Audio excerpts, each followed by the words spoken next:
Welcome to supreme art vision. Supreme art விஷன்ல இன்னைக்கு என்ன பேச போறோம்?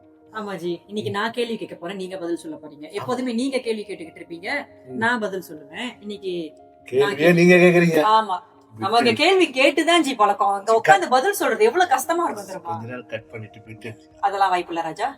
கேள்வி வந்து இறங்குங்க. கேளுங்க. ஓகே ஜி, இப்போ நம்ம வந்து இங்க சுப்ரீம் ஆர்ட் விஷன்ல வந்து டிஜிட்டல் மார்க்கெட்டிங் செய்றோம். பல தரப்பட்ட கிளையண்ட்ஸை பார்த்திருப்போம். சோ நிறைய இன்குவயரிஸ் வந்திருக்கும். அந்த இன்குவயரிஸ்லாம் வந்து எப்படி நம்ம வந்து அதை ஹேண்டில் பண்றோம் அப்படின்னு இன்னைக்கு நீங்க அந்த இன்குவயரிஸ்க்கு பதில் சொல்ல போறீங்க. ஓகே, சோ ஃபர்ஸ்ட் எப்பயுமே நம்மள்ட்ட அப்ரோச் பண்ண கடை நம்ம என்ன பண்ணுவோம்னா அவங்களோட பிசினஸ் நேச்சரை தெரிஞ்சுக்கணும். ஆமா, சோ அதுக்கு முன்னாடி அவங்க எப்படி மார்க்கெட்டிங் பண்ணிருக்காங்கன்னு தெரிஞ்சுக்கணும்.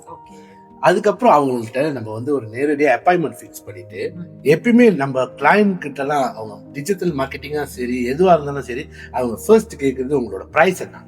ஆமா, சோ இதை ஹேண்டில் பண்றதுக்கு உண்மையில கொஞ்சம் கஷ்டமா தான் இருக்கு. ஏன்னா இது வந்து ப்ரொடக்ஷன்னால நம்மளால எடுத்தோட உங்களுக்கு இதான் பிரைஸ். ஏன்னா எங்கள்கிட்ட ப்ராடக்ட் இல்ல, நம்ம சர்வீஸ் கொடுக்கணும். ஆமா, ஏன்னா அவங்க சைட்ல அவங்க பட்ஜெட் அரேஞ்ச் பண்ணணும். அதனால தான் அவங்க எடுத்தோனே உங்களோட பேக்கேஜ் என்ன, நீங்க எவ்வளவு சார்ஜ் பண்றீங்க அப்படின்னு கேக்குறாங்க. எங்களோட டிஜிட்டல் மார்க்கெட்டிங்ல வந்து பேக்கேஜஸ் கிடையாது. ஆமா, இன்னும் ஒரு சில பேர் கேட்பாங்க ஜி, இப்ப நம்ம வந்து அவங்க பிரசன்டேஷன் எல்லாம் பண்ணிருவோம், பேக்கேஜும் ஓபன் பண்ணிடுவோம். ஓகே, உங்களோட சர்வீஸ்க்கு வந்து நாங்க வந்து டிஜிட்டல் மார்க்கெட்டிங் செய்யறோம்னா இதான் பேக்கேஜ்னு. ஆனா லைக் சம்டைம் அவங்களுக்கு பட்ஜெட் இருக்காது. அப்ப அவங்க என்ன செய்வாங்கன்னாக்கா, இல்ல என்னால வந்து இந்த 3 மாசம் இல்ல 6 மாசம் பேக்கேஜ் நான் வந்து இப்போதைக்கு எடுக்க முடியாது, எனக்கு ஒரே ஒரு வீடியோ மட்டும் நீங்க செஞ்சு கொடுக்க முடியுமா அப்படின்னு கேட்பாங்க. ஒரே ஒரு வீடியோல வந்து நம்ம பாத்துக்கிட்டோம்னா நம்ம சூப்பர் ஸ்டார் ரஜினிகாந்த் கூப்பிட்டு வந்து அந்த வீடியோல நடிக்க வச்சாலும் ஒரு 1 மந்த் எல்லாரும் என்டர்டெயின்மெண்ட் பார்ப்பாங்க. தவிர என்ன கேட்டீங்கன்னா இந்த இன்ஃபுளுசர் இந்த பெரிய பெரிய ஆளுங்களை கூப்பிட்டு வருது, அது அந்த டைமுக்கு ஃபெஸ்டிவல் மாதிரி தான். அந்த வீடியோ அப்போ பெர்ஃபார்ம் பண்ணோம். பட் உங்க வீடியோ எல்லா டைமும் வந்து எல்லா மக்களுக்கும் போய் ரீச்சா இருக்கணும்னா you need to entertain them.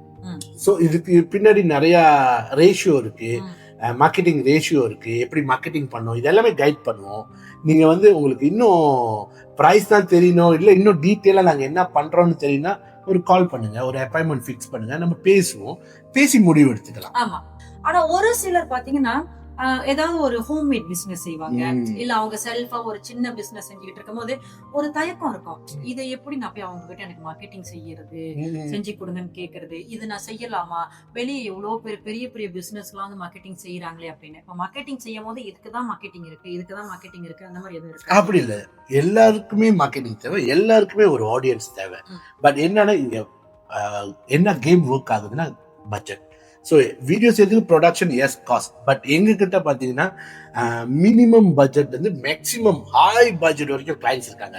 First நீங்க கூப்பிடுங்க, என்ன பிசினஸ் பண்றீங்கன்னு சொல்லுங்க, அதை எப்படி மார்க்கெட்டிங் பண்ணலாம், நாங்க சொல்ற ஐடியா உங்களுக்கு அடாப்டபிளா இருந்துச்சு, அதை கோ த்ரூ பண்ணலாம்னு தோணுச்சுன்னா yes we can go through for the next 3 months.